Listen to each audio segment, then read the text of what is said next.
jsme u areálu překladiště odpadů technických služeb Šluknov.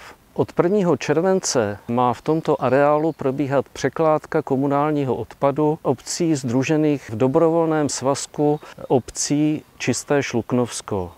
Do tohoto svazku nedávno jako 14. obec vstoupil i Šluknov.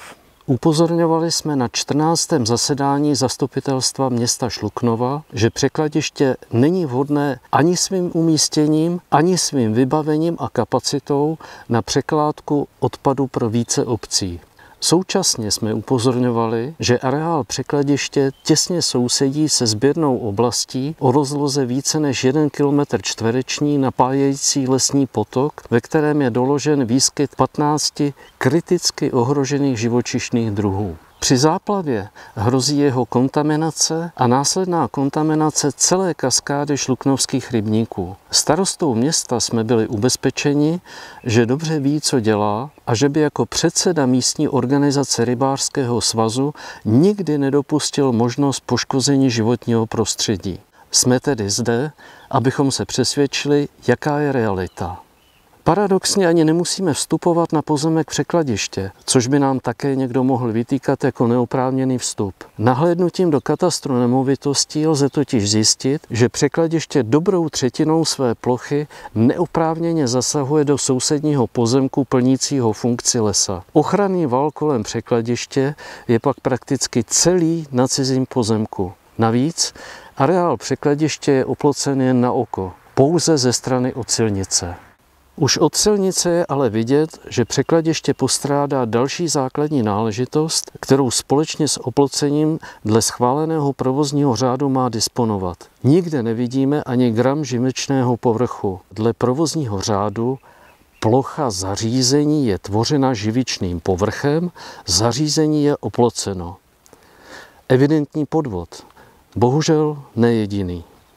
Vzhledem k tomu, že zařízení je pod širým nebem, je komunální odpad vystaven srážkám a dešťové vody se stávají výluhovými odpadními vodami. V tomto případě je ale k žádosti pro povolení překladiště nezbytné doložit souhlasné stanovisko vodoprávního úřadu, který ovšem obec zcela obešla. Kromě již zmíněného nepropustného povrchu by bylo nutné zřídit jímky na záchyt odpadních vod a zajistit jejich zpracování. Takto je zcela zřejmé, že dochází ke kontaminaci podzemních vod i přilehlé vodoteče výluhovými vodami.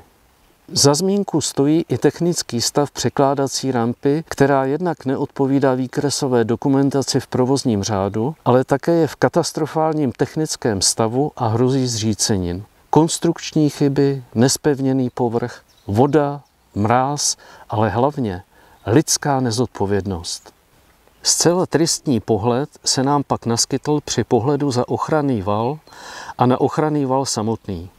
V těsné blízkosti lesního potoka, dokonce i v něm, jsme nalezli ohromné množství volně poházeného komunálního odpadu.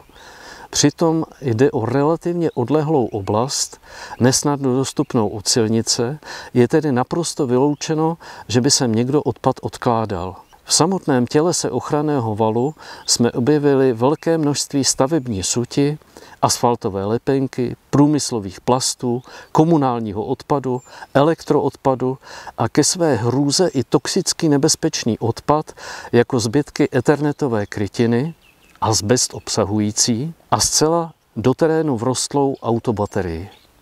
Smíšené pocity jsme pak měli při pohledu na desítky odborně položených stromů. Důkaz, že v přilehlém rybníčku těsně pod ochranným valem našla domov rodinka bobra evropského.